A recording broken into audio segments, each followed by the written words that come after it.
People don't care about what you know until they know how much you care. People don't care about what you know until they know how much you care. People don't care about what you know until they know how much you care.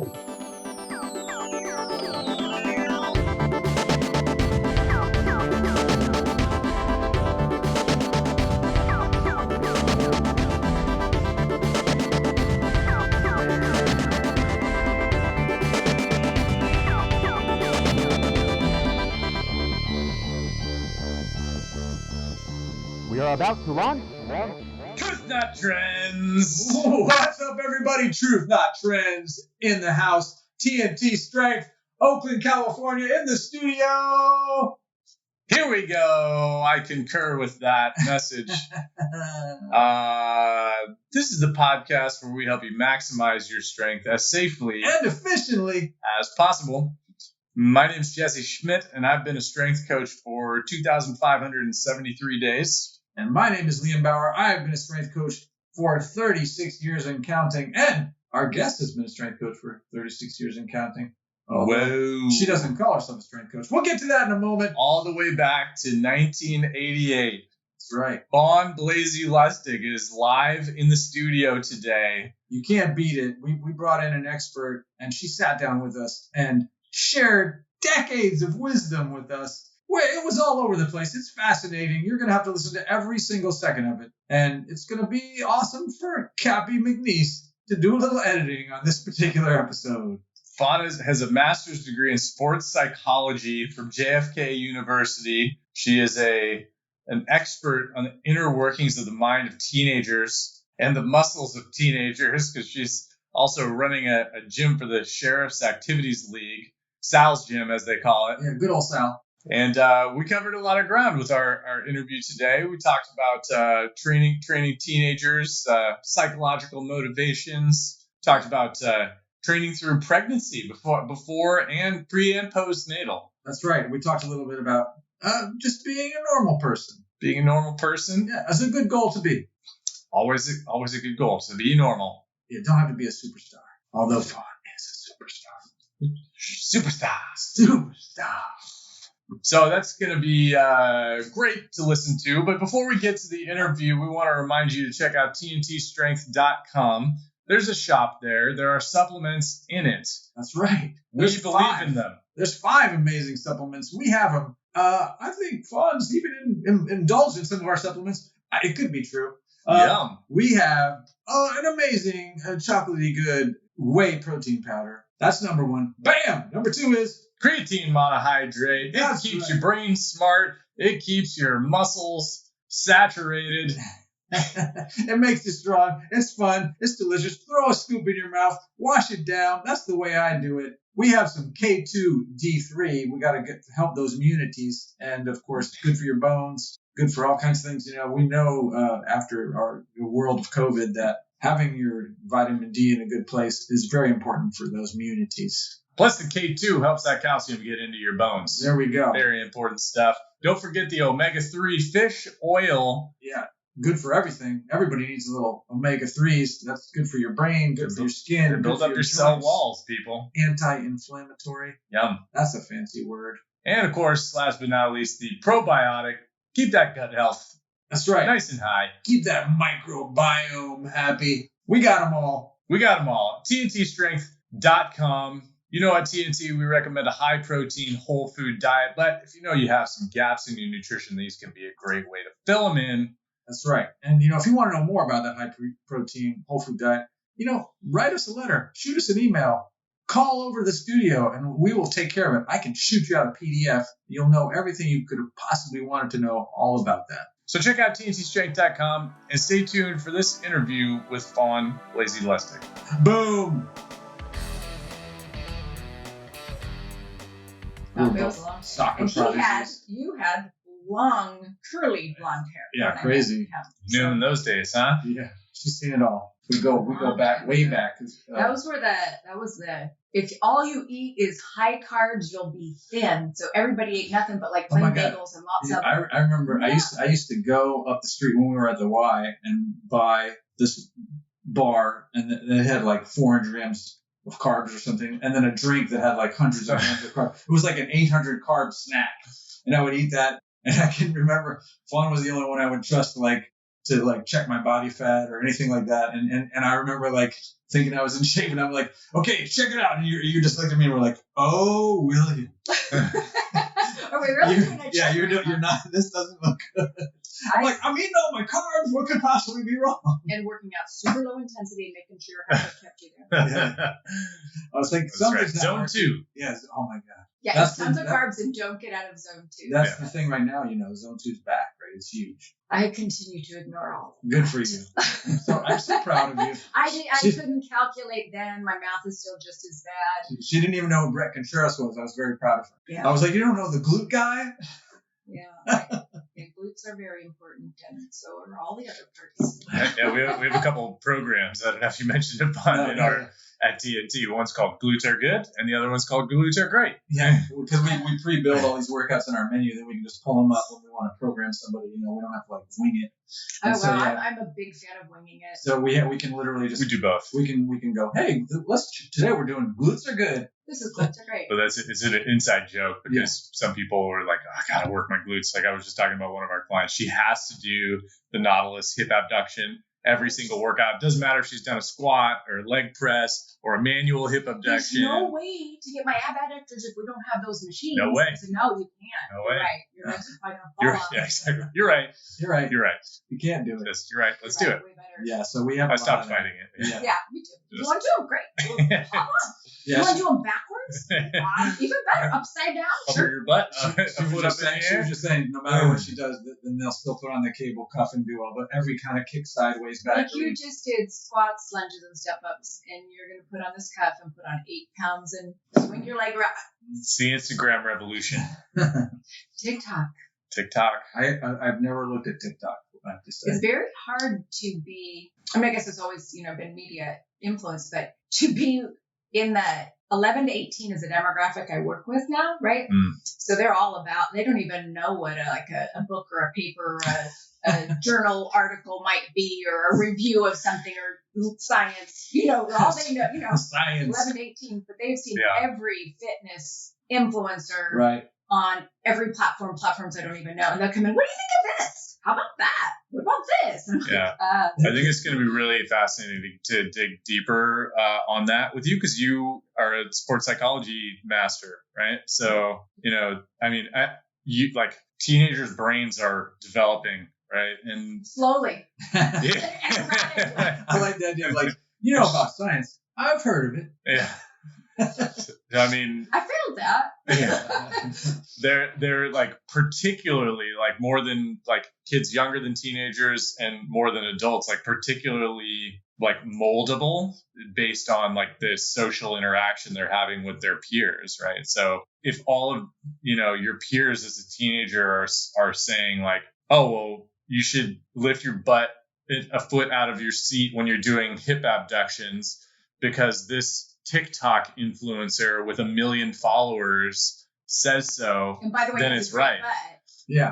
And it's not just there's one TikTok or Instagram influencer with 1 million followers. It's that there's 1,000 of them with 1 million followers, all saying the same dumb stuff. And there's only 10 people who've ever read the journal article that influenced that one little piece of something that someone did. And we don't even know how to find that article. So oh my God. Yeah, and it's boring. We don't have access to a university library, and I have we to don't read. Understand. Yeah. Anyway, so this guy's got 1 billion followers. He must be right. Oh my God, I've had literally people argue that against me. I'll push back something very solid and truthful and knowledgeable, and they'll be like, "Huh? You only have 200 followers. Why should I listen to you?" And I was I said, information existed before Instagram, right? Yeah. I was like, but in the changing age, they're not wrong, right? So if that's what you're fighting, they're gonna why would I believe this old lady? And some of them have said things like, should you be lifting weights at your age? I'm older than their parents. Right. I'm their grandparents' age. A lot of these kids have very young parents. right. And they're like, well, why would I listen to you when this girl who looks way better than you and has 1 billion followers and is famous and drives a Maserati or whatever, why would I believe you instead of her? I'm like, you don't have to. Believe her. Do what she tells you to do. I'm fine with that. I don't care. Yeah. Just don't stab anybody. Just don't stab anybody while you're doing it. Yeah. we sometimes talk about this thing. I think it's called Brandolini's Law, and it's this idea that it takes like 10 times more effort to refute bullshit than it does to create it in the first place. Oh, absolutely.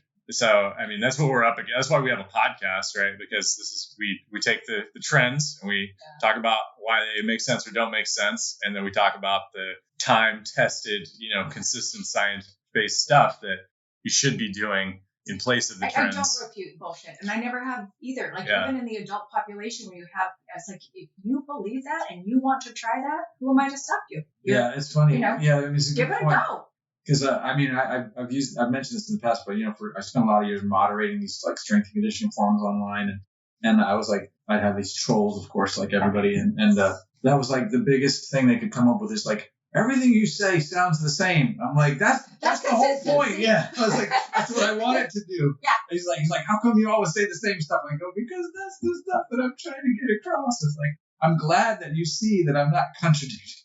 Right. And my story, they're saying it like it's some bad thing. Well, your story can evolve as information evolves. Of course. Like, and as you age, things change, like with what you might be doing personally, or, and I think as trainers, we have the responsibility to try some of the weird shit. Yeah. You're like, all right, I don't have any idea. I'm going to look it up, and everything I know says that's bullshit. But I'll try it. You want me to try 800 grams of carbs as a snack? Yeah. Okay, I did it. Right. So, and I feel like we experiment on ourselves a lot, right? Yeah, You kind of try it and you're like, okay, so now I found out kind of how it did or did not work for me. Sure. Right. So I've done that my whole and then career. you try to find maybe science that will back it up if you want it to, or that won't. And you can find both sides of that too. But something that really struck me recently, a kid came in and said, I don't know where he saw this, because he also listens to like Joe Rogan and, I don't know where he heard this, but he said, isn't it true that most of what we do is predetermined by genetics? And I'm using different words than he did. I don't remember exactly how he said it. Yeah, for the most part, true. He said, then isn't this all just pointless? And should I just do nothing? Yeah. And I'm like, well, that's one way to look at it. I said, so yes, you with your genetics cannot become him with his genetics, but you can be your best you. Right? Yeah. And if you just don't do something because you're not going to be 7 foot tall, or you're not going to be 200 pounds ever because your genetics keep you there, whatever, that is certainly, but I think that with this, for me, now it's more about combating activity in general. You guys got to get up and you have to move. You have to do something. Yeah. I don't care if it's ridiculous. Do something. Right. Not just the phone or the computer. And that idea that, and I firmly believe so much is dictated by genetics, but that's so that I'm going to do nothing. And I'm like, well, your goal should be the best you with given your genetics. What can I do? Absolutely. And you don't know until you try, until you give it your all. Yeah. And that's why you would put yourself to a program or to something that might make you grow bigger, stronger, faster, better than you ever have been, regardless of whether or not you'll ever be him. Of course. Yeah. No, I agree 100%.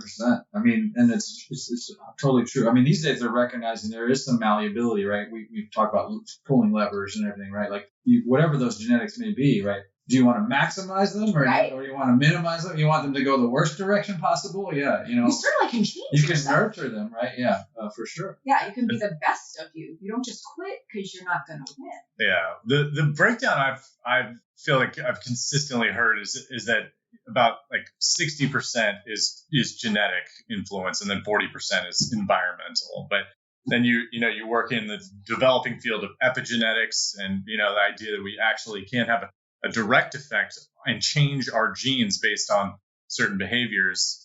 Why wouldn't you try? But just like you said, there are certain things, right? You won't change your height. You won't change your eye color. You could change your hair color, right? Artificially, right? So and you could put things on you and in you that will change your genetics. Yeah.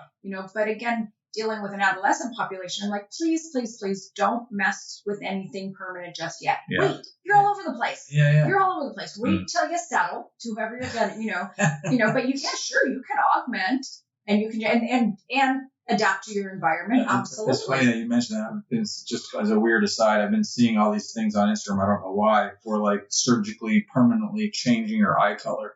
Like you can have that done apparently. now. Interesting. Yeah, I've never seen it Why before. that would And be why is it suddenly popping in my Instagram? I don't know. I don't know. What did you look at? I don't know. What algorithm I wish I did you- had green eyes instead of blue eyes. I want one green and one purple. Like those cats. Yeah, like a husky, a brown one and a blue one. But yeah, I mean, I definitely think genetics, especially the higher you go, right now, expressed on that continuum that I always talk about, obviously, you got the Shaquille O'Neals or the Michael Jordans or the Michael Phelpses, right? I mean, but there's not only do they have these incredible genetics, but there's a little bit of sort of alchemy or like magic, right? Because they happen to get the coaching and the, like that. So it has to all kind of coalesce to be that 1 in a million person, right? But you still have to have that core ability built in at the factory, right? But I think it is that if I can't be the 1 in a million, then I'm just going to not try. I know, like, that's you weird. don't have to be the 1 in a million.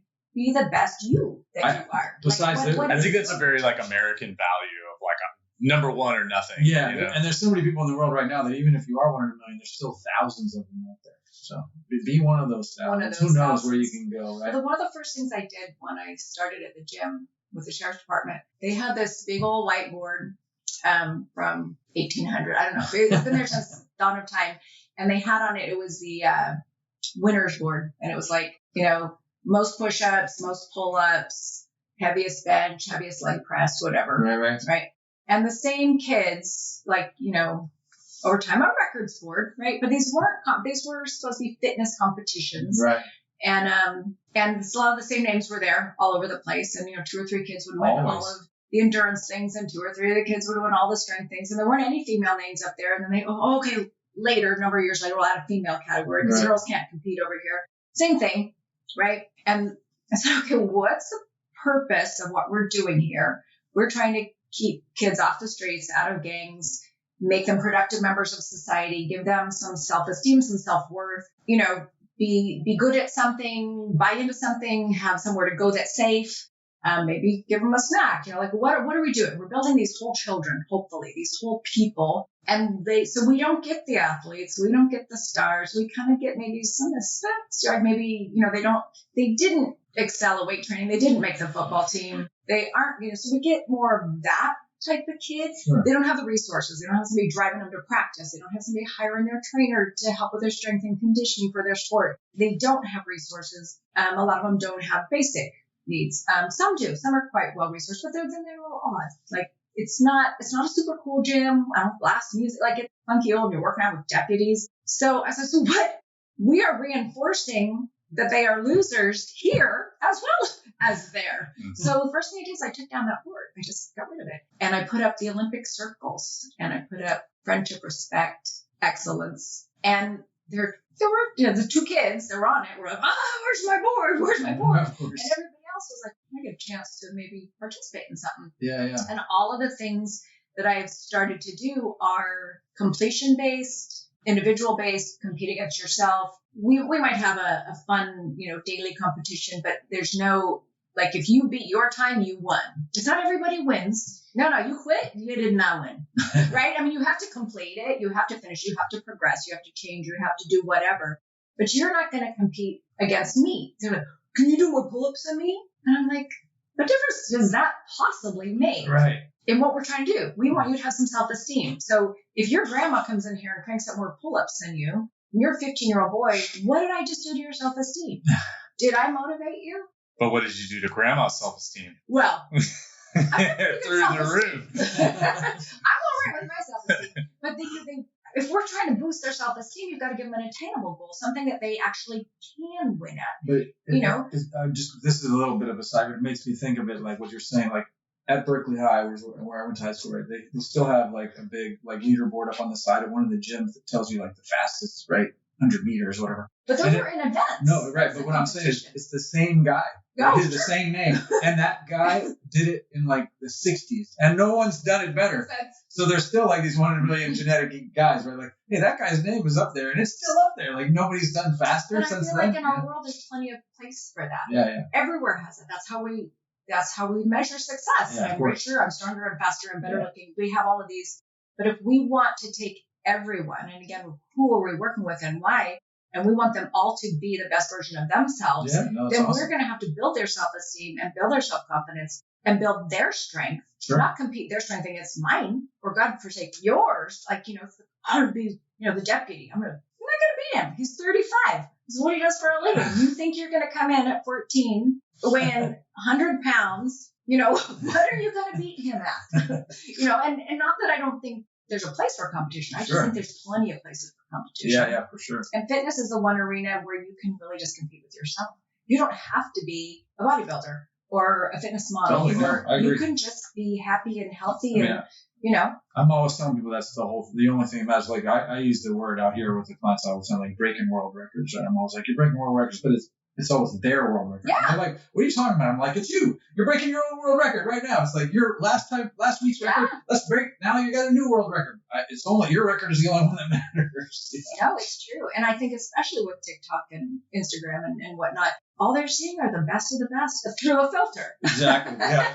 It's not even real. Like literally, it's an illusion. Every part of that. We also talk a lot about the Dunning-Kruger effect, this idea that you learn a little bit about a thing, like let's say it's lifting weights, right? And you sort of automatically think like let's say we bring in a new client and they're like, they love this, they're jazzed about this idea. Wow, great results in 2 30-minute workouts a week. And they're like, they feel like a champion already and they haven't even started, and then they do it a little bit and they realize, oh, wow, this is like getting more challenging, maybe it takes a little bit longer to actually see the results from this than I first anticipated. So you go from a place of on these graphs, if you Google it, right, they call it the peak of Mount Stupid, right? Because you just learned a little bit about the thing, and then you just fall off this cliff into the valley of despair, which is you start to realize like how much you don't know, or like how much hard work there is to actually get good at this thing. And build that skill and like build your self-esteem along the way. And then you gradually climb out of that thing. So I think these suggestions that you're talking about, or what you've implemented with the activities league is maybe like shortening the peak of Mount Stupid and like making that slope out of the valley of despair, like a little bit less of a grade. So it's just like a consistent, like, self-esteem building process. Well, it is more stepping stone. I would like nobody to fall off, and because with kids especially, they fall off sometimes, they don't get back up. Mm-hmm. So there's a lot of depression, a lot of anxiety, a lot of medication in this population, and to see kids coming in already on antidepressants and anti-anxiety, I mean, you're all on this. Like, is that possible? Like every one of you? And how many are you seeing on a regular basis? So we have, I would say, maybe 400 kids. Wow. I've got like 1,000 registered, but probably 400 kids average in a year, right? Like that are active participants in our programs. And I see anywhere from 20 to 60 a day. Some days I'll have 2. I mean, like there's nobody in there. I'm like, I guess I'll mop the floors, and some days we've got a zoo, like a frickin' zoo. So, but an average of maybe 30 kids a day. But we're only open from 2 to 7. Still pretty busy. Right? So, and we have some kids that come every single day. And some of that's because they have nowhere else to be. Mm-hmm. But we find stuff for Gym's a pretty good place to be. Yeah. Well, and so then you get into training splits. And oh my gosh. Yeah. Like, again, used to be we were the only ones that knew how to design training splits. Now everybody knows how to design training splits. Because you can find it somewhere. The hardest thing to, is, no, you cannot do test every day. I mean, you can. Go ahead. Do test every day. But do you want to get better? Do you not want to get hurt? I mean, I found that's really the biggest tool is go ahead. You work your chest every day. Right. This is what I'm going to tell you might be another way to do it. Yeah. Sometimes and then you pick. You decide. Sometimes you just got to let them find out. Right? Well, and they know they have the resource, and they'll do tests every day, and then at some point they'll come in and they'll be like, "Can you show me something else?" Yeah, I got stuck. But for the most part, they don't say, "Okay, I was wrong." They're just like, do you have what else? What might there be? Back exercises? And I say, no, we don't. We don't have any. There's nothing we can do except bench. That was the lesson I learned the hard way in high school because I didn't have anybody teaching me how to lift weights. I just got the key to the weight room, which it was a public high school, crappy little weight room, and I just went in and did my thing. So I would just bench press, right? Bench press with the barbell. And that was all I knew how to do, but I really wanted to get stronger. So that wasn't enough. I would bench press every day. And then I would go home at night and I got up. I got up to 300 push-ups a night, right? Like every night. And then kind of like Liam's backstory that we've talked about many times in the podcast, where he would start with the beginner program and then go intermediate and advanced. And he'd always get hurt in the advanced program and go back to the beginning program and then feel better and get better results. It would be like, I would go as many days in a row as I could, feeling good, and then just feel, basically overtrain and have to take a day or two or however many off, and then get right back to doing the same dumb thing. Yeah. Sometimes I would even do 3 times, or I'd bench press at school, push-ups at home, bench press more at the gym later that evening. Just ridiculous. Found a lot of the kids who have access to weight training programs, they're actually pretty decent at school. I mean, from what they're telling me, the high school programs seem like some of the people there really kind of know what they're doing. Some of them a little like on the frightening side, but they do. Some will go to weight training at school and then come in again. I'm like, well, what did you just do today? What are you doing tomorrow? I don't know. I'm like, well, then how do we know what you need to do tonight? Right. Yeah. So I'm like, okay, I guess that for safety's sake, if you can't figure out their pattern or you can't ask them the pattern, or maybe go to class consistently so you know the pattern, maybe tell me what you did. Let's see what we can do to maybe complement. So you did chest, but what did you do with chest? Maybe we could do a little chest mobility, or I'm just trying to kind of supplement what they've done, because they're pretty comprehensive programs sometimes. And I was like, if you're doing that and this, you're running into that. Yeah, all you've done is chest all day, every day. But then the ones who are really in sports, we don't get a ton of, because they really do have a pretty comprehensive, all-inclusive, it'll watch. Football teams. Oh my God. Yeah. I'm like, stay out of here during football season. I don't want to break you. It's funny, is certain sports, it's blatantly obvious how important strength training is, and then other sports, there's no limit to the amount of denial that can happen. Like basketball players just don't like lifting weights, and I was just talking with a client yesterday about the myths specifically with basketball players. It's just like women think they're going to get bulky if they lift weights, and older folks think they're going to get hurt if they lift weights, and basketball players think their shot's going to break if they lift weights. There's all these weird, unfounded myths. And maybe that did to somebody somewhere, and that just ballooned. I feel like there's a basis of truth in almost every myth out there. Something happened that made somebody, who knows? How do things go viral before they went viral, right? Yeah. How did those myths? How did we get all of those women in the gym that didn't want to bulk up in 1980? Because I guess we had magazines? How did we? Yeah, I'm trying to think, how all it would take was seeing Bev Francis or somebody, and it'd be like, "Oh, I'm not touching a weight." I do. I had a woman. I was probably early 30s, and she came in and she goes, "Oh, I don't want to look like you." Oh wow! All right. I said, "Well, good, because I can't make you look like me." Right. But I thought that was. She was like, "Ooh, your arms are too big," and I'm not very big. Right. But I thought that. Oh, yeah, we've had some female bodybuilders on this podcast who were on the juice and talked openly about it. They were big. No, that's what I mean. It's I get whatever you want to look like. So sure. I feel like if you take as a trainer in whatever your arena is, if you take a very client-centered approach, and yes, you're going to use whatever knowledge you have or whatever science you have in your toolkit, but give them what they want. Not exactly, right? Yeah, Jesse's very good at that. As he was saying, he lets that lady do the abductor machine every time. Every time. If it's not going to hurt him, if it's not, what difference does it make to me? If you really, really think if you lift a weight that fatigues your arm in 5 reps, tomorrow you can be giant, I'm not gonna, it's okay. We won't lift a weight that's heavy. That's not heavy for you. I don't care. There are more ways to skin a cat, right? And I'll continue to educate, but if they want, what I've also found, you can probably back me up on this. A lot of them just want company. Yeah, for sure. I mean, for sure. And it's cooler to have a personal trainer maybe than a therapist in some circles, or maybe it's more socially acceptable to say my trainer said than my therapist said. Yeah. And it's dedicated time. I don't know if you remember this woman I used to get at Starbucks with. We would get our session. I'm not kidding. She paid those rates for. We would get a coffee. She'd buy it, and we would walk down to see the sea lions and back. She wasn't doing anything else. It was a long walk, right? And we're having a little coffee, and she was 100% happy to pay me to do that as a trainer. And she goes, "I understand this is not using your expertise to," and I'm like, we're going to do, and eventually we did other stuff, but that was how she started. And I got a lot of flack for that from a lot of my colleagues. And I'm like, she's paying and we're walking. Would it make a difference? And she's happy. And she said, if we had a water bottle and we were walking fast, would you call that exercise? We're walking as fast as she can walk down to Pier 39 and back. It seemed like, that's a good walk. Yeah, it reminds me of that quote that's right. People don't care about what you know until they know how much you care, And some people just have that like thick emotional wall that you have to break through and chip away at until they're actually able to like be vulnerable and work out and know they're safe. A lot of body issues, a lot of shame, a Yeah, lot of stuff. maybe, and maybe sometimes it's a status thing. I don't know. Like last time I was at the Victim, which was obviously a long time ago, I had these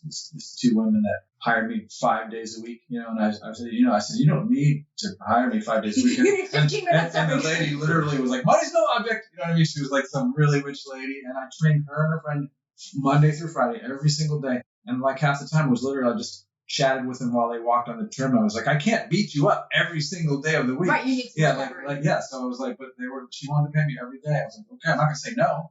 You know what I mean? And it was good for them. Is it not good to walk on a treadmill? Like, whatever. Like, again, as long as there's no harm, right? You go back to that. If I don't break you, if I don't let you break yourself, if I don't poison you or let you poison yourself, at least not on my watch, it's okay.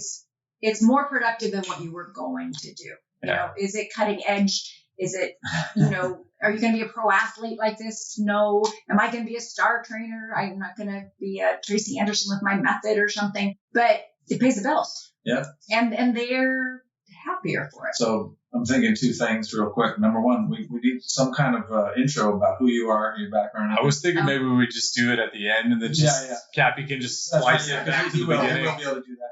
And then the other thing is, we called you the other day, right? Because with those specific questions about stuff. And I know part of the reason was, we'd love to talk a little bit more about that as a focus, although this background is awesome. But that's another, we could always probably have like 5, I'm telling you, we could have 20 episodes with Fawn. It's funny because I've been telling him for years that we should have you on. And then when he overheard the conversation, he goes, she should be on the podcast. And I was like, I've been telling you that.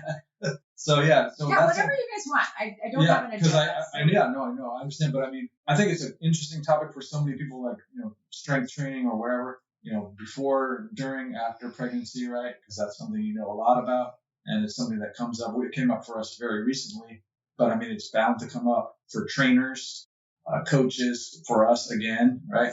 That we have different people in those stages, and you have so much experience with that in all aspects of it, both personally but professionally. So that's something could be a really cool topic to dig into a little bit for our audience. We have a lot. Who is your audience? There's a guy. His name is Fred. He writes us letters and tells us what he wants to do. I'm not a podcast person. I lose focus really quickly if I'm just listening. So I couldn't tell you anybody's podcast out there. So don't worry about it. Yeah, fans of high intensity training. We have clients that listen to our podcast. People that are familiar with lifting weights. Um, Do you have like a demographic age or for the podcast listening? I can't say. I mean, obviously for our business, we definitely most of the listeners are in the Bay Area. We can tell you that. Okay. So yeah, we've been downloaded on every continent except Antarctica. Every one of the United States and every continent except Antarctica. We're international. Yeah, but definitely we have a pretty niche audience. I mean, there's a lot of people I think that are our peers, that are in the similar like the small studio space, or they do this also similar kind of work. And what is your intent with the podcast? Like, why do you guys? We started it out as just as an information thing, like get good information out there. I mean, honestly, if you go all the way back, when Jesse and I first met, he was a brand new trainer. Unbeknownst to me, he was sort of feeling the waters, like looking for a mentor, someone, and he would ask questions and we would engage. And I think, things that I would say would trigger his mind more than others. I'm like, this guy, I should talk to that guy more. So we started talking, and at some point he literally was like, we should be recording this, whatever you're talking about. So we sat down one day and put the phone on the thing and was like, all right, go. And that's how it started. Just ask questions and answer them. And it just became something fun to do. I mean, we've been doing it for 6 or 7 yeyears now. Yeah. I mean, right. Truth Not Trends was the tagline of one of Liam's old businesses. And we just realized through the process that, because I don't know if we had a name initially for the podcast. We talked about we just realized, I was a new trainer when we got to know each other, and I was asking all the dumb questions that everybody asks, about all the myths. Most people don't ask any questions. Yeah. That's the dumbest thing. Yeah. I actually put a quote on the wall because I ended up, that gym we were working at, I ended up being the fitness director and managing the training team. And I put a quote, I don't remember who said it, but it was like, he who asks is an idiot for 5 minutes. He who doesn't ask is an idiot forever, or something like that, And I was like, this is one of the things that impressed me about you, because most of the things he does just annoy me. But Amen, sister. We were new trainers at the Bay Club, so we weren't new to fitness and we weren't new to life. Yeah. There was a trainer, An unidentified I don't want to offend trainer. There was a trainer who was senior to us, and we were talking about leg extension variation and foot position. And, we were kind of talking about it, we were playing with it, we were palpating, and we're, reading and, our manuals or whatever. And I'm like, I don't know. I feel like when I externally rotate my feet, if I didn't say externally rotate, if I said, I feel like when I turn out my feet, I get more of, the medialis. Or maybe I even said, right here. I said, but I kind of feel it there too. And they're like, and so we were literally trying. We're like, okay, we know what we're reading and we know what we've been taught and we know what it's supposed to do. But I was like, no, because I'm feeling both. So we're like, let's ask this trainer. He's been here a long time. He's older than us. He's really smart. We'll ask him. And we asked, and that was your idea. You're like, let's ask him. Right. And I'm like, I look like an idiot. I'm a new trainer. I'm like, I don't know, right? Like, right. I wanted to know. And you're like, no. So we go over there and you're like, trainer, which is it? And he did not fucking know at all. Like, he didn't even know what we were talking about. He wasn't doing any extensions in any variety position. He was just doing them straight because that's what's said on the Cybex magazine. and he, I don't remember what bogus answer he gave us, but basically he had no idea. And rather than saying, God, I don't know, let's figure this shit out, right. Which is what we continue to do. It was just like, you do leg extensions, and he basically read the Cybex thing and showed us. And this was like an advanced trainer at the facility we were at. So I was like, I like him. He didn't care. Like, I knew I liked you already because I followed you over there. But, you were like, I don't care if I look stupid. I don't care. I really don't know. Yeah. And I said, well, I know I feel it in both, with both. So to what degree was a muscle innervated? I don't know what answer we were looking for. Right. We just didn't want to probably too much minutia for our own good. Yeah, exactly. Probably. But it was funny. He was like, let's go ask somebody who knows. He had a fixed mindset, and you guys had a growth mindset. I was so such a nerd back then. I'm especially just voraciously chewing stuff because I remember when we met, we actually worked at the Berkeley YMCA, and that's where we first met. We were both working there, and they required you to get an ACE certification. If you remember that way back then, that was one of the requirements. You had to get all the YMCA stuff. We had to get that which too. Was good. Isn't that Westcott? Did you write that stuff? Yeah, no, they were good. He was just a guest on our podcast for the second time recently. And I was mortified. So I'm like, the first testing training manual I had, he wrote. Yeah. It was from the 80s, 19something. Yeah. So yeah, he's become a good friend. But what was funny is I just remember I hadn't taken it. I think you already took it, and you and I had already become friends. And I was like, I got to take that thing. And you were like, oh, you don't even need to buy the book. Just go take the test. And I did, and I just passed it. You know what I mean? Because I was such a nerd anyway. She's like, don't even bother. Just go sign up. Because back then they didn't make you buy materials. If you wanted to take your test and wing it, you could, which I did, and I did that with ACSM. So that was the big difference with ACSM, though, is if you had to have a degree to test for ACSM back then, which they have gone back and forth on whether or not you do, but you had to have a degree, which was a big obstacle for a lot of trainers. And then you had to still do their practicals, but their week long, you still had to do an intensive study thing. People coming right out of exercise phys are like, well, why do I have to do this? And I'm like, because it's our test, and we're going to make you buy this really expensive thing. But I think Bay Club paid for it. Yeah, well, because Bay Club was back then they were totally locked in with ACSM at that time. I remember. Really wish they never lost that. Yeah. Yeah. But that was and they were connected, and they were connected. It was Cal State Hayward back then, but Cal State East Bay now, which is still got a great exercise science program. So they were really connected to ACSM back in those days. But it was a lot. It was a lot. I felt like I had a bachelor's degree, but not in exercise fitness. Yeah. So it was like, well, I do, but I don't remember any exercise fitness because there wasn't any. Yeah. I had to make all that up in continuing ed as we went along.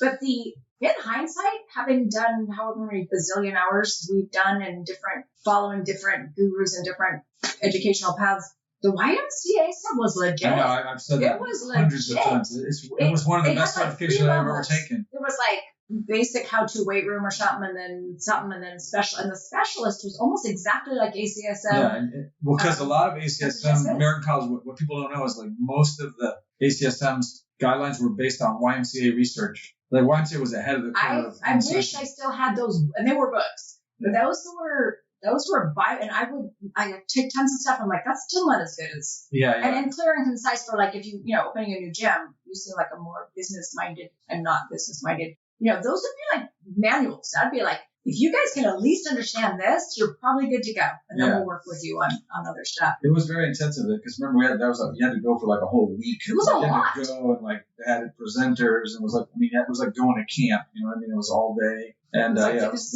very something. And it was like, I don't even have any certifications. The top one was before that instructor trainer. Like you were learning how to teach other people how to be strength training instructors. Right. It was like instructor trainer or something. Yeah. So they were good. They are great. Do you have your certifications from that?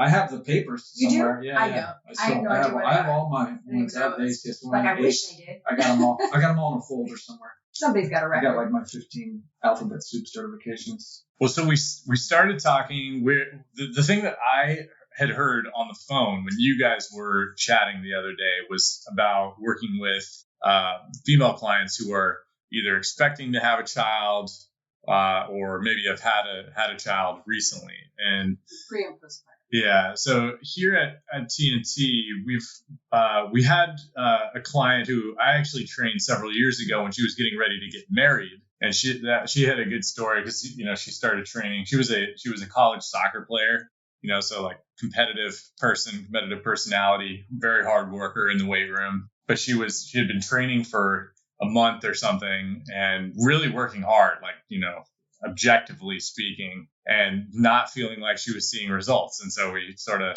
fleeced it out. And I said, well, you're working hard, so are you getting the amount of protein you need? She basically, no. I was like, all right, well, how's your calorie intake? How much alcohol are you drinking? And she was partying it up. And I was like, well, there you go. You're not eating enough protein and you're having way too many calories. Yeah, you're not sleeping. I was like, cut out the booze, increase the protein. And the great moral of the story is that she didn't tell me until after the wedding, but she had bought a wedding dress that was too small for her with the plans to fit into it. And that dress actually had to be taken down another size or two because she had lost enough body fat, and she was just leaner, and she was very happy with her results. So she took a break and then came back.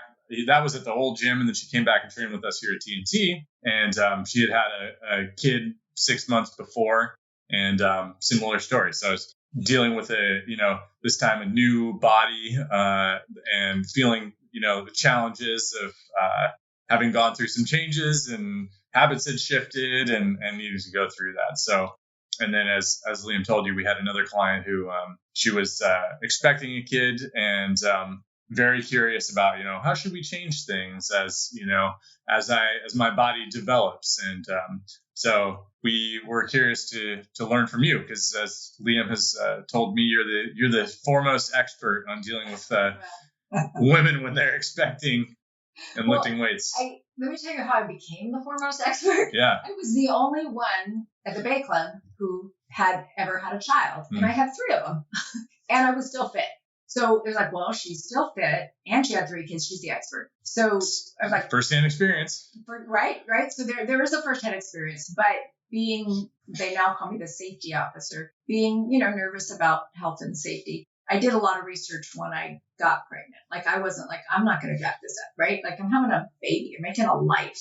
Yes, it's important for me to be lean and fit and healthy and blah, blah, blah, but I'm also making a baby here. So I did a lot of research. I didn't just sort of blindly do nothing and like, oh, I had a baby, so I know how to train pregnant people. So I did, and I kept up with the research because I kept having babies. And then because nobody else was, all the trainers were young and single or whatever, like nobody else had kids, then I was like the default expert. So then there was all this pressure, like, oh, I'm the expert. I'm like, yeah, am I? Because I don't know if I'm the expert. Like, I didn't go get a prenatal expert license, or, now you can get certified in frickin' everything. You can get certified in dumbbells if you want. I mean, and so I don't have a certification in postnatal, which you can get probably for overnight or online or something, but I don't have that. I'm not an expert. I'm not a doctor, but I have lived through it, and I have trained many, many people through it. And I have definitely looked into whatever current research, and I follow American College of Sports Medicine standards. But what I have seen with like just a giant takeaway is don't be insane.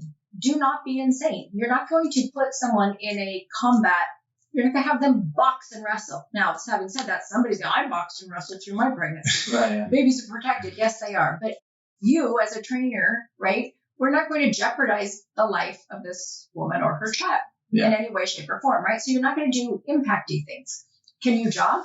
Sure. Did you jog before? So you're also not going to, this is what we used to get a lot, especially at the Bay Club. I've never done anything. I'm a business exec.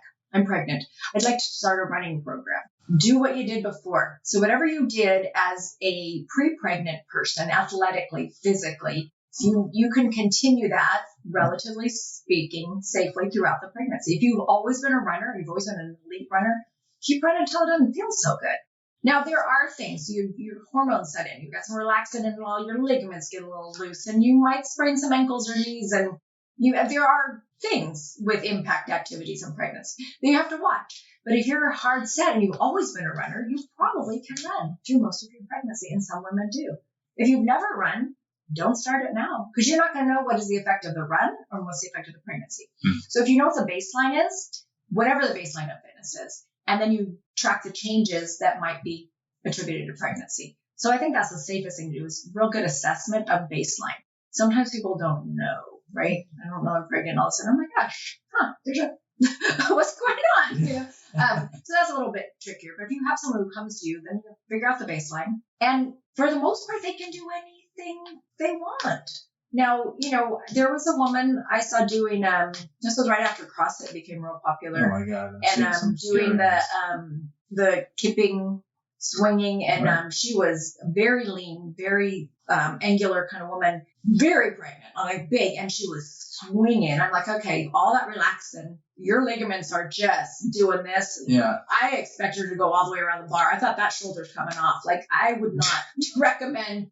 So end range activity is usually contraindicated because your end range is abnormal. Meaning, if you don't know what end range is, if you're just dangling from the bar with your arms straight. Or if I normally can't do the splits, and all of a sudden I can because I'm pregnant, that's not my flexibility. Sweet. Yeah. That's the relaxin in my ligaments allowing me to do that, right? Yeah. So you're not going to go beyond your normal, right? So if you always have done the splits, that you're a gymnast, you do the splits, sure, you can probably do it in pregnancy because you can. So the straddle stretch, right? You see pregnant women, they're like, oh my God, I can do this.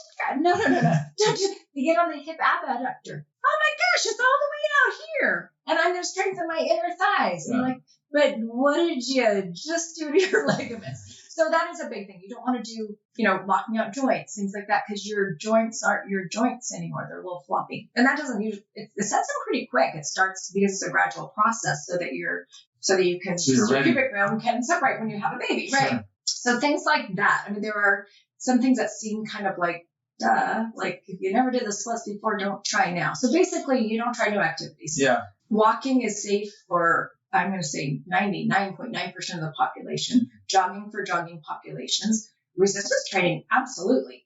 You want them to breathe, right? But don't we have people breathe in resistance training? Like, you're not. That's the funny thing when people say, they're like, well, I think I'm holding. It's like, if you're working hard, you have to breathe.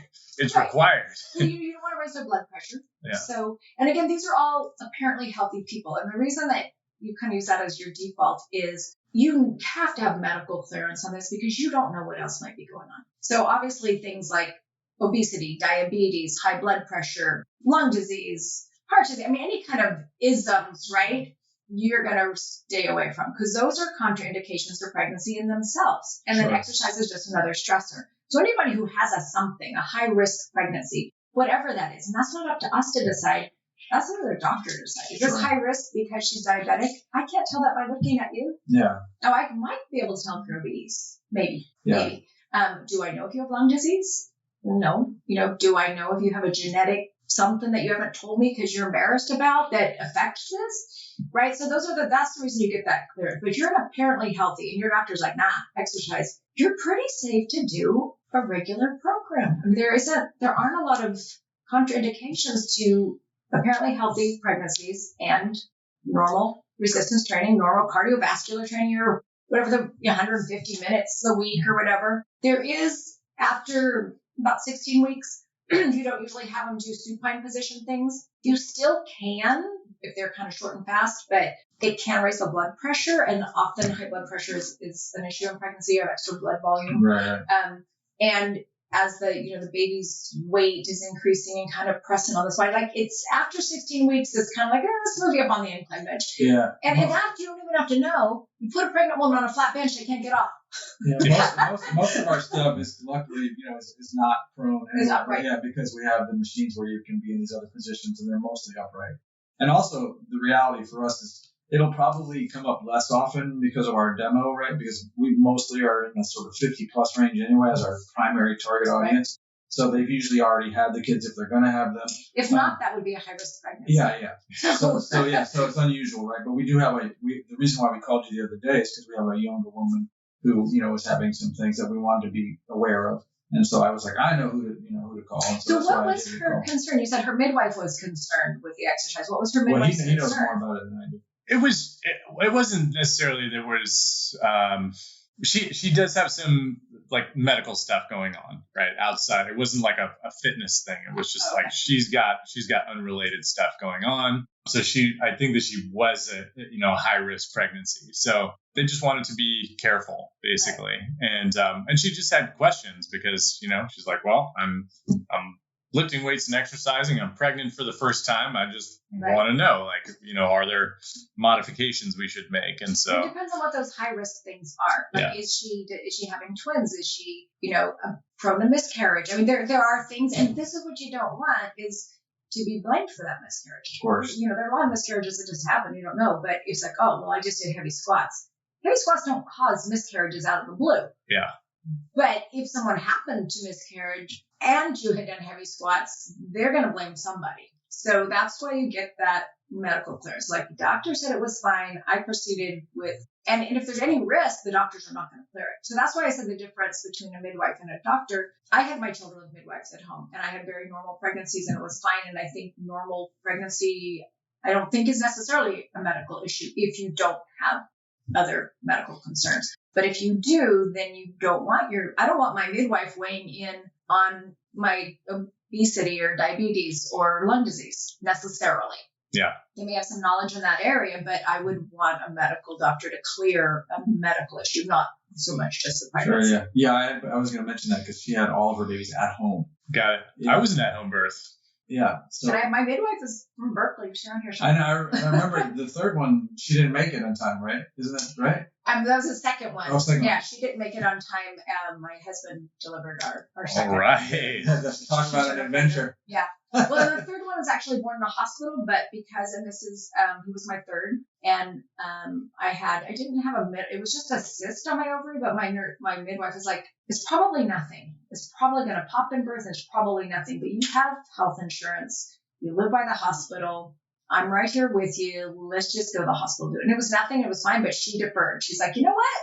Yeah, so she knows her stuff, and she did the right thing. So he was born in a hospital. There wasn't an issue. It was normal. I didn't even know you had a hospital. I did. Jake. Breaking my record here. I know.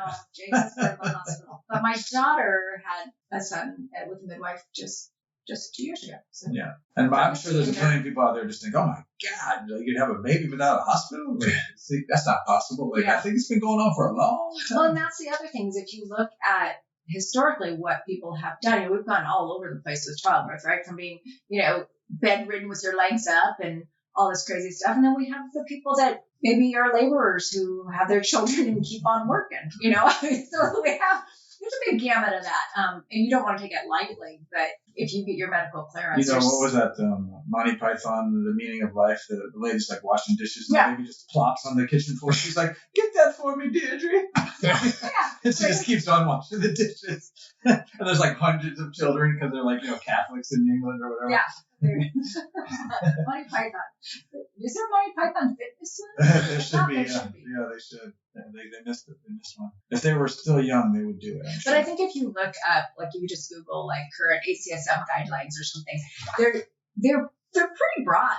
They're very broad. I mean, there are a couple kind of specifics. There's some things that are absolutely contraindicated, but it usually has something to do with something other than the pregnancy. It's heart disease, lung disease, obesity, diabetes. It's something else than just being pregnant. But a normal, typical, healthy pregnancy. Yeah, I was mentioning back in early in my career when step aerobics was everything, and we had again, like you're saying, doing what you already do. There was a step aerobics instructor who was like constantly teaching. She got pregnant. She kept on teaching like 8.5 months in. I can remember still going up and down on the steps and everything. It didn't matter. I mean, it wasn't anything new. And she stayed right with it. She had been more prone to ankle sprains or something like that. Yeah, but I mean, it was low impact, right? Remember, it wasn't it was when that was the craze, right? And she just kept on teaching the whole time. I trained right through all of them, not just myself, but on my feet working as a trainer. Did I have to stop and put my feet up sometimes? Because they hurt.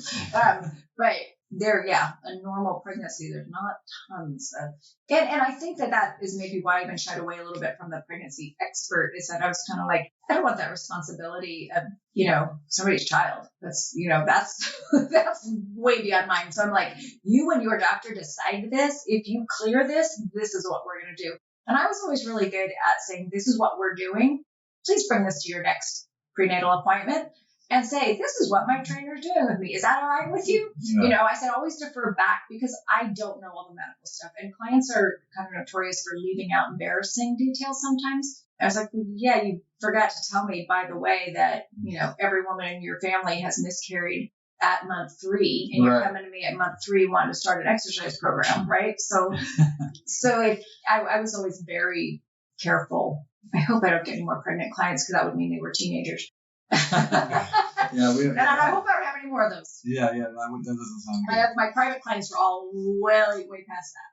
So key takeaways: maybe stay away from the kipping pull-ups when you're pregnant, or anything that could bash your belly. Think if your ligaments are super squishy and mobile, right? Yeah. We don't want to make a Cirque du Soleil person. I know they're doing shortened range of motion. I've seen them doing like Olympic lifting too, the CrossFits with the giant pregnant belly.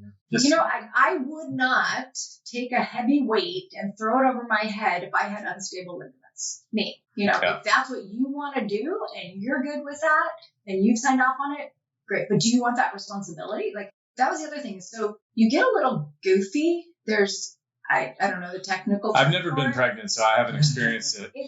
I don't know I'm sure there's a medical term for it, but there's a little spacey or a little, and I could just see myself doing overhead press and being like, dunk, like, I was like, so stuff that's dangerous. Overhead, like, what if I just space out, or what if my ligaments are a little, so stuff that if you're spotting them and they're doing an overhead press and you're going to grab that dumbbell and throw it away, great. If not, why risk it, right? So, okay, I'm not going to do maybe an overhead tricep. I can do a kickback. Do something that they can get out of, right? So it's kind of like err on the side of caution with, positioning.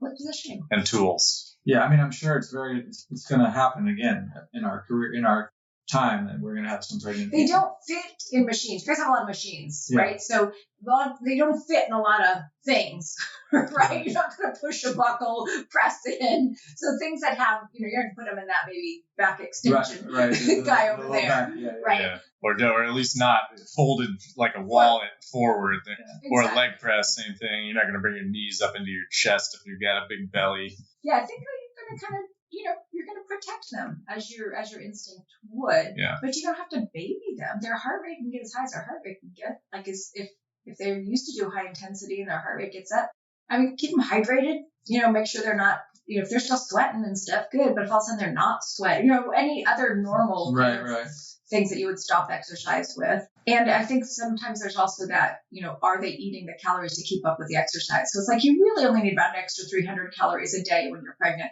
Well, if you're pregnant and you're exercising, do you really need 500 or 600? Because you don't want to lose weight when you're pregnant, right? And so I don't think that people always factor that in. Years ago, I remember I had a woman who was like crazy, and she was pregnant. She used to come to the gym 3 times a day, morning, afternoon, night times. Yeah.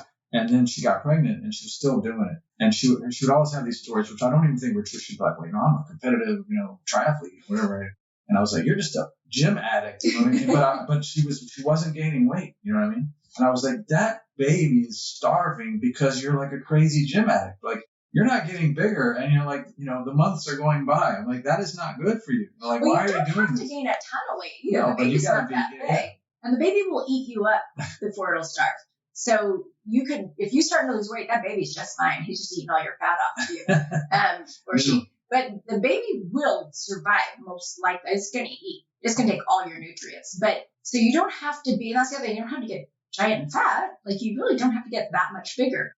But when people are exercising intensely and they're not maybe hydrating more, right? They're going to just have more complications. So it's like kind of like you were saying with your soccer player, you know, you're not getting enough protein. You got to get a lot of protein, and maybe you only feel like eating strawberries. Well, guess what? You need some protein too. You can't just eat strawberries. You want that baby's brain to develop. The nutrition is important as well. And I don't know if you guys do nutrition with your clients or if you I mean, it's on an ancillary offering. Definitely. We have backgrounds in it, but we don't push it on people because it's just a personal thing, right? Right. But if they ask, because they say, I want to get fit, my diet's perfect, my diet's just sounds fine. Like every client. Ever. But I want to be bigger, stronger, faster, leaner, totally different, but my diet's perfect. Yeah. Don't touch my diet. Beautiful, handsome. I don't know if I mentioned this to you the other day, but one of Eric's clients came in, and Eric's our lead trainer, and I heard him on the floor because she comes in, she goes, I've been eating a little more protein, and he goes, double it. Like immediately. Because we know they're never eating it. When I heard it, I was like, yes. But it was so funny. That was like his first response. Do it and double it. So this is a totally random story, but I just had this memory pop in my brain. There used to be a woman who we would see running outside of the old gym. She's still there. And I commented to Liam one day, I'm like, have you seen this pregnant woman running around the neighborhood? She's running every day, and she would always catch your eye because she didn't run on the sidewalk or on a path. She ran in the middle of the street, like in traffic going both ways. She's on the yellow line. Tiny shorts and like a tiny little right. And exactly. So she's basically wearing like a bikini and running in it, and she's got this like big belly. And I was like, have you seen this pregnant woman like running in the middle of the street? And Liam's like, she's not pregnant now. And I realized at that point, because it had been like 2 or 3 years. Yeah, that I've been seeing this pregnant woman running. I was like, oh yeah, she's been pregnant for way more than 9 months. Yeah.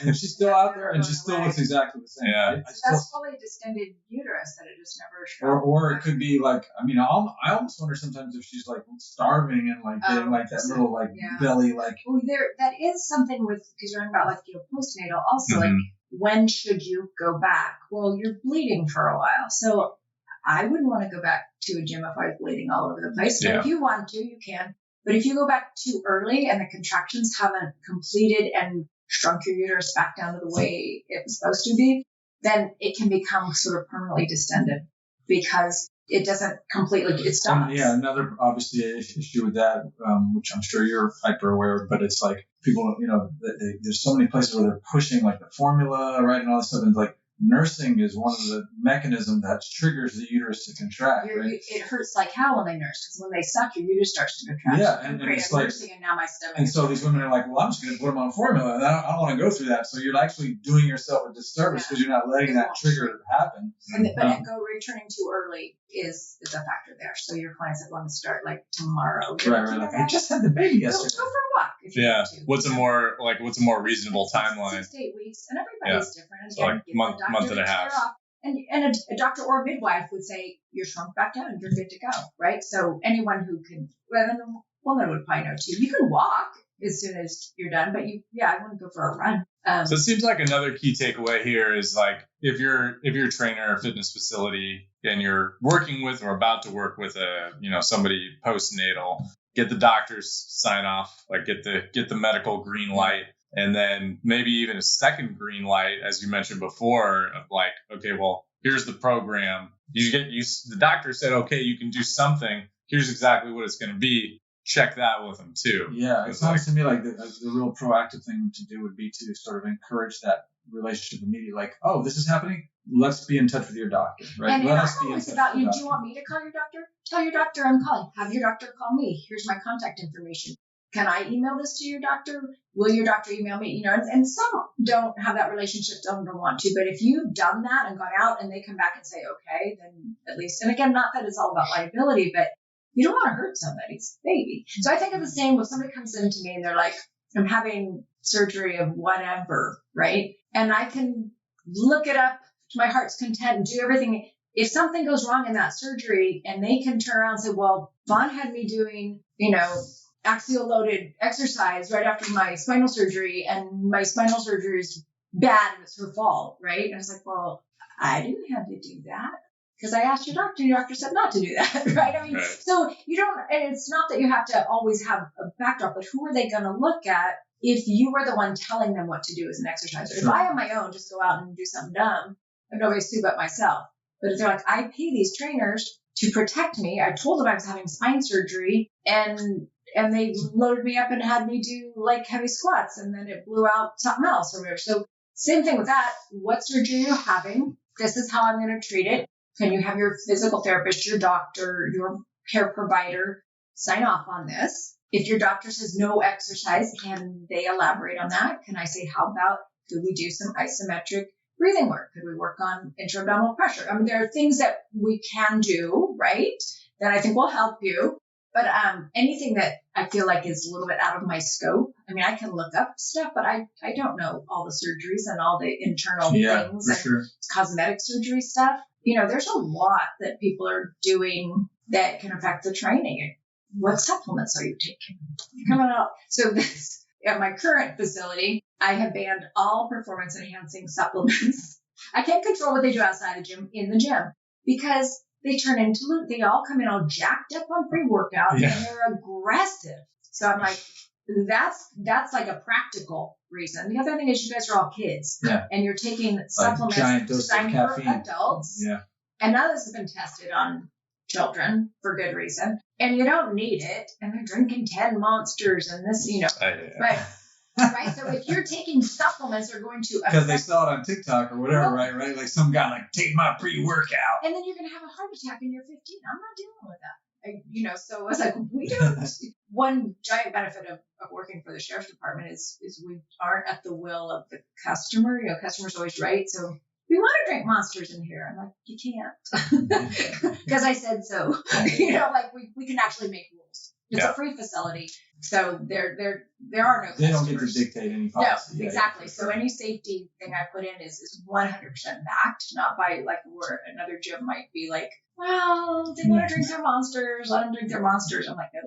Yeah. That's funny. I mean, it's funny to imagine like a bunch of like preteens or teens or whatever, like all wacky, right, on the wacky juice. We're taking whatever, right? And then come in and I don't know what I'm dealing with, and I'm like, sure, go ahead and let's run sprints on the treadmill, and you just died. Yeah. Probably not died, but maybe. I'm pretty good about involving medical professions when I'm out of my league. Yeah, that's awesome. Sounds like a very safe course of action. I remember back in those days, like they would require us to keep records on everything for those because it's very litigious as well, especially here in California. But for the trainers were in theory supposed to have like all the workout stuff like backed up, and this was of course paper back then. We had those huge files just for that reasoning, because someone might come back like 6 months later and like, it's her fault that this happened, and you'll be like, no, here's everything that we've been doing, and I do this and I do that, and I do it the same way every time, and you know it, right? And it's like, and that's another reason why people need to keep records, right? Like trainers, they don't write shit down. It could come back to bite you. So we had paper records, and then they had us put them all in. There was some computer program they had us using for a while. Yeah, that's right. And then they discontinued that, and all those records went away. All of them. And so I'm like, in theory, you're supposed to keep them for 5 years. Well, but then I was like, but I'm still training these. I still have one I've had since 1991. Wow. I still train her. That's amazing. She's 90 this year. One since 93. And I'm like, theoretically, I have records on them since the 90s, and I probably have the original paper ones, or they call Spurgeon by now. But then all of those years when we were on the computer, they like quit paying for the service or something, and it like went away. Wow. Like, did we not get those back? Yeah, that's crazy. Not that I need them now. It was just an odd thing. Now they just be in the cloud and we can find them, but then it wasn't like that. Yeah. That's wild. When did we first get you over there at the bank? 91. She was my very first client. Man, I just sent her through that whole ACSM. So, as I said, we were working at the YMCA in Berkeley, and I applied for the Bay Club, and I got a job there. And then I was like, I know somebody who would be great over here at the Bay Club, and I stole Fawn away from the YMCA. And then she became the champion there for the next 20 years. I was there from 91 to 2020.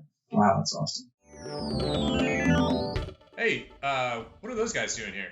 Whenever I feel like I'm stalling out on my bench press, I know I need a new strength curve. Whether you're stalling out on the road or stalling out in the gym, you need something with great engineering. That's right. And So I look want for the pendulum. pendulum. Pendulum. Not just your average strength machines. No, they have smooth strength curves. Amazing rigidity. And did we mention the engineering's fantastic? That's right. Not to mention, they come in cool colors. Like red. And silver. Well, that was kind of weird. What was that all about? Back to the interview. I was going to say, maybe we should do an introduction. Yeah. Since we haven't, We need to. we don't know who you are. Yeah, you got to tell us about yourself. I don't know. What's your name? Who are you? Like, a background, little bit of work experience, credentials. How long you been doing this stuff? Well, I've been doing this stuff. Who are you? Fawn Blazey Lustig. There we That's go. the name. Okay. And I've been in the fitness industry since 1988. Same year as me. Same year as you. Okay. I'm way younger than you are, obviously. Everyone is. I still call myself a personal trainer. I think my title with ACSM is exercise physiologist. I have a master's in sports psychology. So with a master's, you're a sports psychology consultant. With a PhD, you are a physiologist, or you could add the ist. I'm a sports psychology consultant with a master's degree in sports psych. Those are my credentials. Knowing that I've been in the industry since '88, and if you know what it takes to stay in the industry, I've done tons of continuing education. You have to do some to keep your credentials, and I've done tons. I've done every strange rabbit hole of, from studying with Thomas Myers and the anatomy trains kind of stuff, like whatever piques my interest. So I do the minimum plus. So I've got all kinds of strange, varied. I think I saw you at the anatomy trains thing. I think it was down in San Jose. Yeah, because I was still working at Pacific Sports Resort back then. That was the last, Bay Club related place that I worked. It was like 2010 maybe or something like that. Yeah, that wasn't even through the Bay Club. It was somebody I massage therapist. But I remember going and I think we ran into each other. Yeah, that was a very cool conference. I still have private clients. I've always had private clients on the side, but the bulk of my career, I started the YMCAs in Berkeley, and then I was at the San Francisco Bay Club until 2020. So even though I have private clients on the side, that's primarily was my job, even when I was going to grad school. And now I work for the Napa County Sheriff's Department, and I run their at-risk youth gym program, Sheriff's Activities League. We call it SAL. The kids think it's Sal's gym. And we even get calls, is Sal there? So no, it is Sheriff's Activities League, an acronym. Got to hire a guy named Sal just to be the guy. Well, somebody, I might change my name. Make a T-shirt, like Sal. Oh, there he is. Is Sal there? Yeah. Or you should you should just create a picture of like a made up person and say put Sal, like put the name on.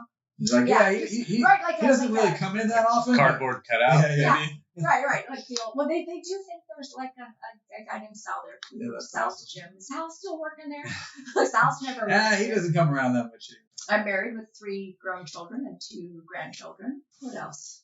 I'm a lifelong fitness enthusiast, and because of that, it's never really felt like work. I've always worked like in a gym or with fitness equipment, and I get to dress in exercise clothes all day, every day, which I love also. Never had to wear heels or go to the office. I don't know what else. It's all good stuff right there. Is that enough of a bio? How long have we known each other since? 90, maybe? Yeah. Well, Corey was born in 90, and she was in a stroller when we met. Yeah. Yeah. There you go. Yeah, You came in the door with the stroller. Still have a stroller. Bernadette was like, I've got 2 car seats in my car right now. Bernadette was like, there's a new guy in here. I'm going to go see who this new guy is. Do you know why I had to meet the new guy? Do you know why I had to meet the new guy? I don't know. Tell me. Or maybe I was the new girl. There was a woman that worked there who had a mad crush on some dude. Now, the fitness centers were separate. Women were upstairs and men were downstairs. That's right. The YMCA had like a women's only section. Interesting. Yeah. And she was like raving about this guy downstairs. It was like so hot. Like she was madly in love. So I'm like, I gotta go see who this dude is. So that's why I went downstairs. I'm like, I remember. And it was Liam? It was him. Nice. There you go. Casanova over here. I can remember you coming in the door with the stroller and coming in. I was sent because I figured I would be neutral. I was married with a baby. They thought that I would be like, because they're like, you weren't even married yet. Was I not married? No. Oh, wow. Then okay. Yeah, so we got married in 91. Yeah. You were married, yes. So, but they kind of figured, I was safe because I was not going to go steal her hot boyfriend. I was just going to verify he was indeed hot. So I was sent down on mission. And those curly blonde locks. Yeah, I had hair back in those days. He had a lot of hair, yeah. But that was why I went down. That's we met, and then we've been friends ever since. That's right. And I was teaching a walking program. Do you remember that? Yeah. I was teaching a walking program in the Berkeley Hills. So I would go out and walk the ladies of Berkeley around the hills. Not a bad gig. No, that was a great gig. Eating my bagel, drinking my coffee, because it was also my break was kind of at the same time as my walking class. And I got a lot of, so like, well, can you eat and exercise? I'm like, well, if you eat a bagel, you can certainly exercise. It's pretty easy to eat a bagel and exercise, yes. Can you eat a fried egg sandwich and some bacon and avocado while you're exercising? Harder for me. The Y was a good place because they had, a lot of good equipment. They had Nautilus, and, she mentioned that, they were kind of high intensity based. Wayne Westcott was writing all that material. Fawn did a lot of high intensity training back in the day. I can remember you doing it and getting so strong that you were lifting so much in the calf raise that you like popped your rib out or something. My scapula just collapsed. Yeah, because she was lifting 400 pounds in a calf raise. Yeah, crazy. Yeah, that's funny. I'm like, what? I'm like, what happened? Yeah. We have that, not the scapula thing, but at the old gym that we used to be at, we used to use the shoulder press or the calf raise machine, just for a calf raise. Right. But our female clients, they would get so strong that they would be physically able to lift the weights, but just feel like their skeleton is just being crushed. Crushing. So we would just have to find an alternative exercise. That's so funny. There were some funny things with that calf raise. So we would just have to move the women off of it because they just got too strong. I also remember one time, this is just a random story, but I had a client hop on that calf raise, and there was a guy next to him on the donkey calf raise. It was a selectorized one that my client was using, right? So I took the pin and I dropped it all the way to the bottom, right? So he's about to calf raise the whole stack. And I see the guy on the donkey calf raise next to him, give the side eye, he's not going to be able to do that. And then my client continues to just slowly and controlled just lift that entire stack for a really solid set, and the guy just turns away. He's like, oh wow, okay. Okay, I'm gonna be quiet. You just got outlifted, outgunned, and outmanned. My dude's just casual. Yeah. You only do chest that That's true. Yeah. It was International Chest Day, and we were doing calves. Brilliant bastard. I'm just not that hardcore dedicated to anything. Even fitness, it is my lifestyle. It is what I do. But, I eat cookies. I go days when I don't exercise. I'm usually not a very nice person on the days I don't exercise, but I do it. We did a 3-week vacation in Europe, Gary and I, last year, and we walked, oh my God, 1 billion miles a day, seeing the sights and stuff. And I was eating my croissants and whatever, baguettes. Whatever. Partaking in the local. Whatever they had. I didn't care. I wasn't carrying my gallon of water, my can of tuna fish or anything. So I think that kind of extremism is fine, but I feel like my success in the industry has been, I'm just a person. I'm just a normal person. And I'm just a normally healthy person. And you can be too. And that's something to strive for. We don't all have to carry the gallon of water and the can of tuna fish. And that's your thing. Great. But you can be fit without doing that. Sure. You can be fit and you can eat in a restaurant, and you can be fit and you can cook at home, and you don't have to only eat 10,000 egg whites and only foods. We're drinking a lot of egg whites around here lately. Is that all you're eating? No.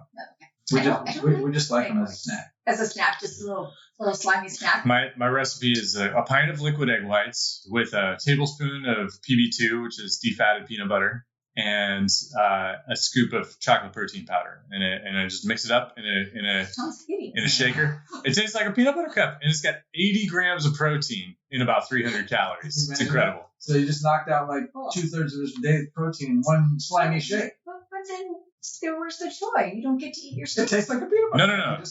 No. That actually enables the joy for me because now I've had half of my protein for the day and only 300 calories, so I've got another 1,500 calories at least. Yeah, exactly.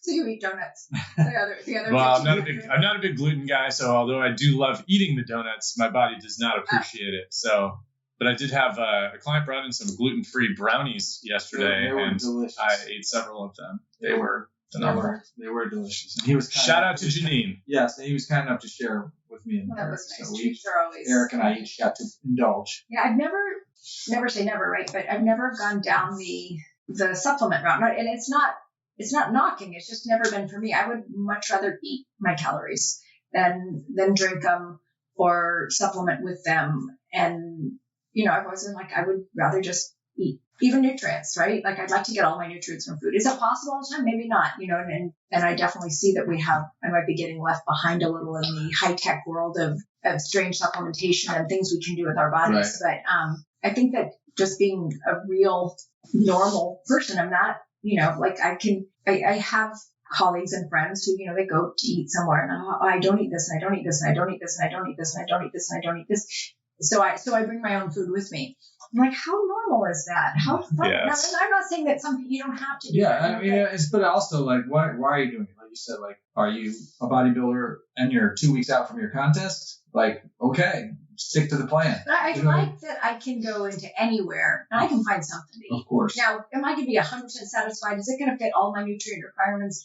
Maybe not. Is it going to be a little off or a little under, a little over? Probably. Will I be able to find something to eat? Am I going to survive that meal or that dinner at your home without offending you, without offending me? Yeah, I can figure it out. Yeah. Oh, I don't eat gluten. I don't have to tell you. I can push that damn gluten out of the way, can't I? Right? I mean, like, I just feel like, and again, I'm not saying it's the right way to be. I think that's also a longevity trainer kind of thing. It's like, I don't have to be right. This is what works for me. Yeah, it's just right for you. What's right for me might not be what's right for you, but I've always wanted to be normal. I dated a guy right before Gary, actually before my husband. And I said something to that effect. He was a bodybuilder. And I said something to the effect of being normal. And he's like, you're not normal. And I'm like, what? He's like, you're way, way better than normal. Like he's like, you're like a bodybuilder. I'm like, no, I'm not a bodybuilder.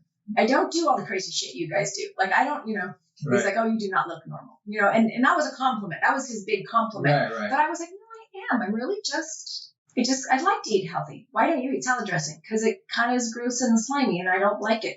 Oh, is it because you're trying to be skinny? No.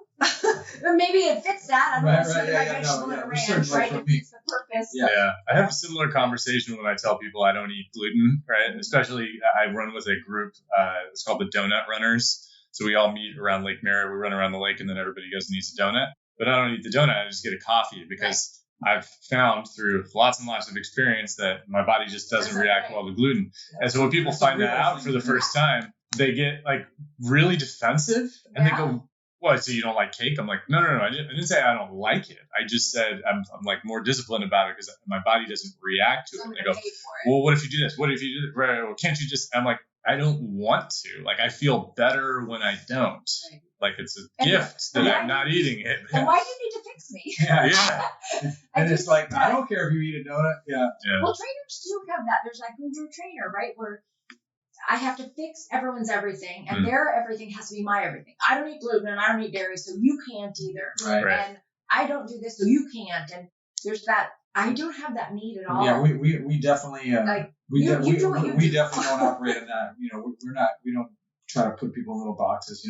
We make recommendations if they ask. You know what I mean? We make suggestions. Right, or we leave knowledge alone. based. Yeah, absolutely. Based on research, this would help you do this. Yeah. Do you not want to do that? That's cool. I mean, we want them like to get the most out of the results. As a concrete example, we had a client who's a runner. He was looking, for body composition change. And so, of course, initially we started talking with him about increasing his protein intake.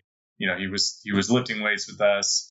And so he was doing like really well with the protein intake. His in-body results were showing he's gaining muscle, losing some body fat. And then out of the blue, he says, I'm going vegan. And I was like, okay, well, can you tell me a little bit? Is it like a moral thing? Is it like is it a health related thing? Like what's your decision about it? He's like, I don't know. I just want to try it. I was like, okay.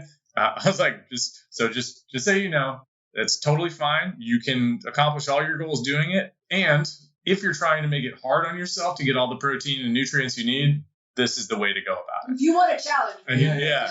So he's like, okay, because some people do it and it's a lifestyle, right? And they're just committed fully. And he's like, all right, well, I'm going to try it out and see how it goes. And it was really funny because like he's an omnivore, so he's He was eating like lots of wasn't. chicken and eggs, and now he's going fully plant-based. And I think he stuck with it for like a month. And luckily, because some people are like triggered by like tracking their body composition, they don't want to go on a scale or an InBody or anything. But he's not one of these people. He wanted to see what the results were, which I'm like, thank God, because like good or bad, right? I just want to know what the results are, right? And so he's like scanning in and seeing like, okay, I'm losing muscle and gaining body fat now after seeing these initial good results. I'm like, you're not getting enough protein. You're getting too many calories because you're eating like a high carbohydrate diet because it's mostly plants, and you're not getting enough protein because there's not as many amino acids. Like it's just harder to get them all, just like I said. So he lasted for about a month on that. Yeah, exactly. It probably requires, if you really want to get all of the nutrients that you need, probably requires a supplement for most people in this day and age with busy lives and personal family, work life, and all that stuff. So anyway, long story short, he shifted back to his omnivorous diet. Results are back to incredible, and it was a fun little experiment. But he decided the vegan. And I'm not knocking the vegan lifestyle, but just saying for him, it didn't work, and he saw that it didn't work, and he made the adjustment, and now things are better. Humans can adapt to anything. Yeah. We actually we have a story opposite of that, unfortunately. I had a client, Joanne. We test everybody, in body composition right at the beginning. Issue with InBody, I'll tell you about. Yeah, I know, I agree, probably.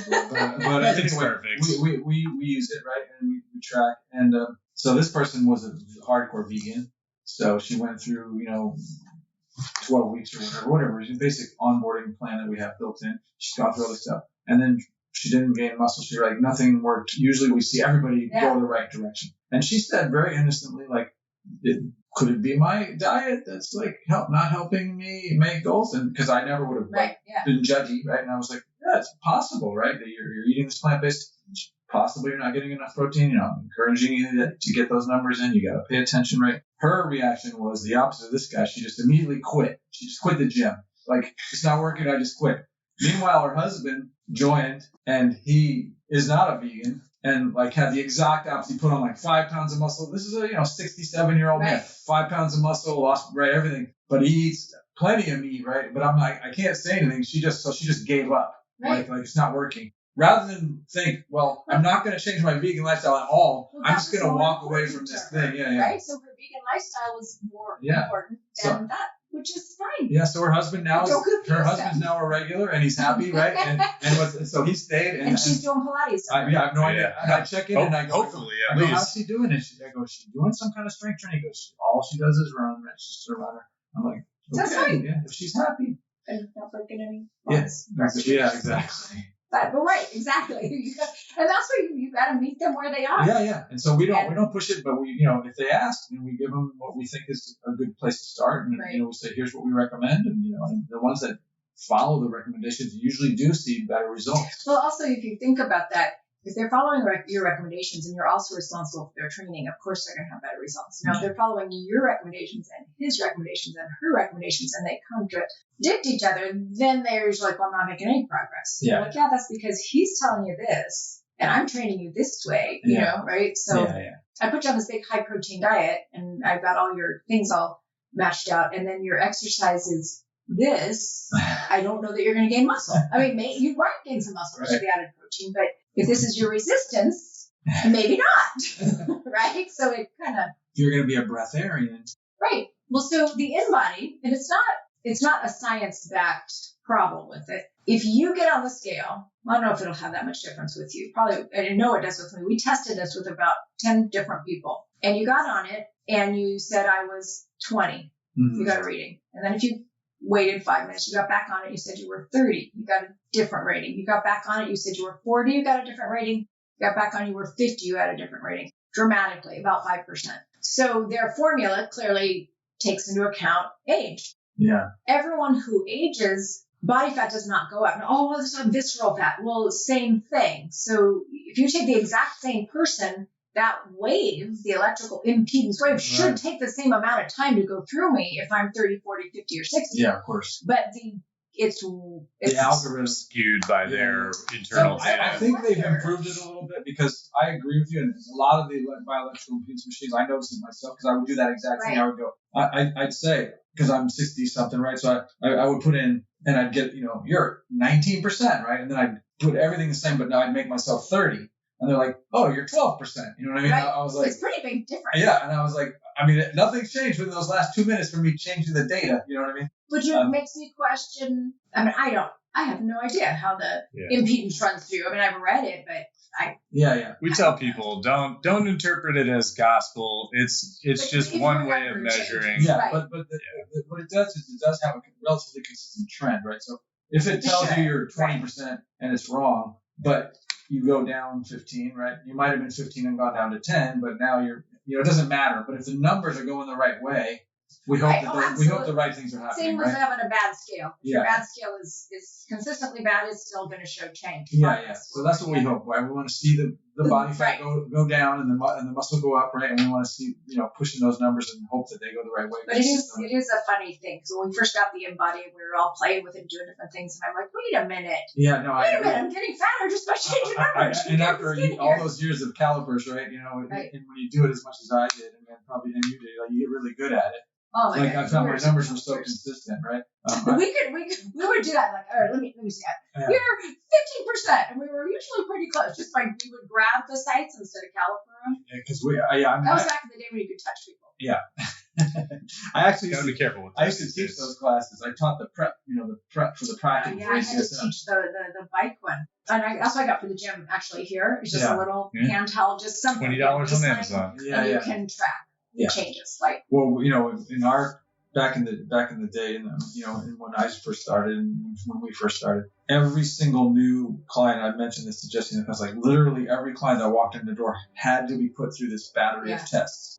They had to get a heart rate test, like a submax treadmill test of bike or treadmill. They had to get their body composition. They had all this stuff had to be tracked on every single new person that walked in the door. And so they come in, and sometimes they think they're like in a doctor's office, right? You'll be like, okay, here's what we're going to do. And you turn around to write something down. You turn around, this lady standing there in her underwear. You know what I mean? You're like, whoa, put your clothes back on. Well, it's very medical. It's like I don't need you to take your clothes off so I can pinch your tricep. So that standardized testing, I think you need to have a baseline, but the baseline should be dependent on what their goals are. So you feel to pick and choose which battery of assessments you do, which I think they adopted later. I never adopted anything after I became established. I'm like, I'm going to do what I do. You guys do what you do. But we're all going to do the FMS test, and we're all going to do the this test, we're all going to do that test. And I said, I'm going to pick my own baseline assessments for my clients based on what their needs are, what their goals are. And no, I'm not going to do what, okay, well, then you're not going to get any new clients from us. I'm like, good. Okay, don't want any of your new clients. I'll get my own new clients. But standardized testing, I always had a hard time across the board because if my goal is to lose 100 pounds and your goal is to walk, why should we have the same baseline assessments done? Let me see you walk. Can you walk?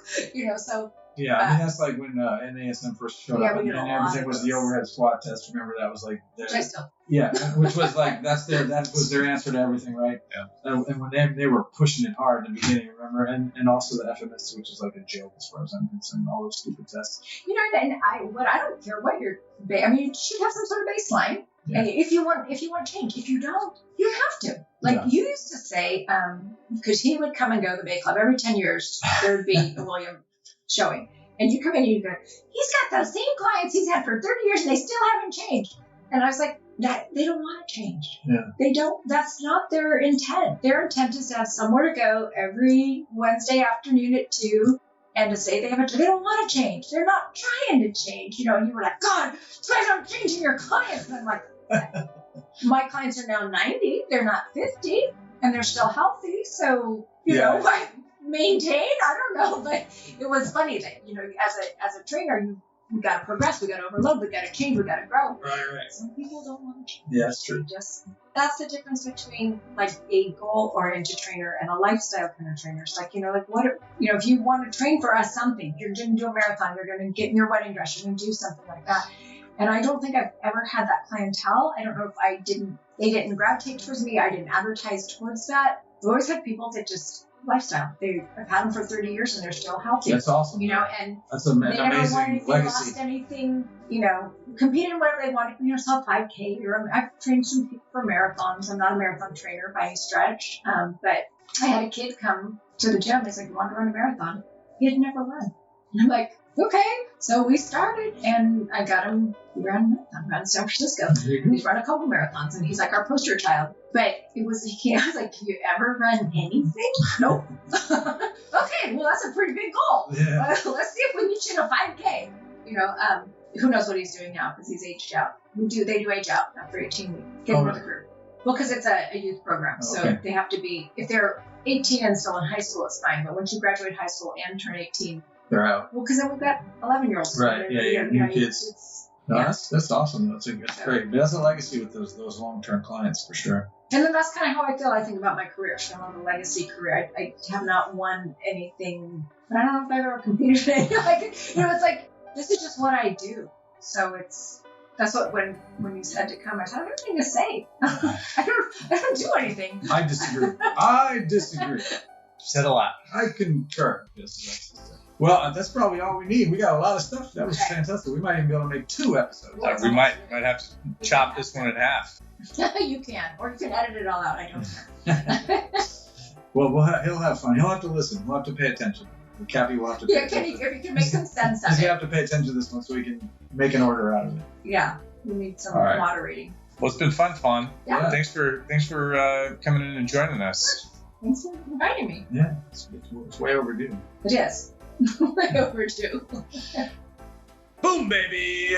What's up, people? Thank you so much for listening to this episode of Truth Not Trends. That's right here at TNT Strength Headquarters, Truth Not Trends. Please, if you enjoyed this episode, subscribe, rate, and review us on whatever platform you're listening to us on.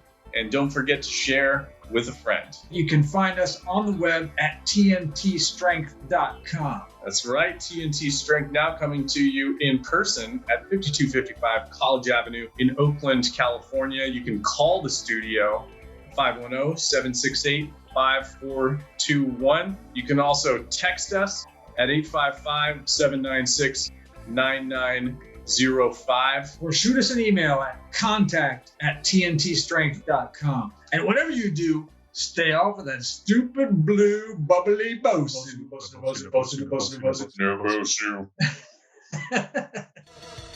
not that I condone fascism, or any ism for that matter. Isms, in my opinion, are not good. A person should not believe in an ism. He should believe in himself. I quote John Lennon, "I don't believe in Beatles, I just believe in me." A good point there. After all, he was the walrus. I could be the walrus. I'd still have to bum rides off of people. Mixed and edited by Desmond McNeese for We Mixed It, LLC. Go to whatsoundsawesome.com. That's how we do it.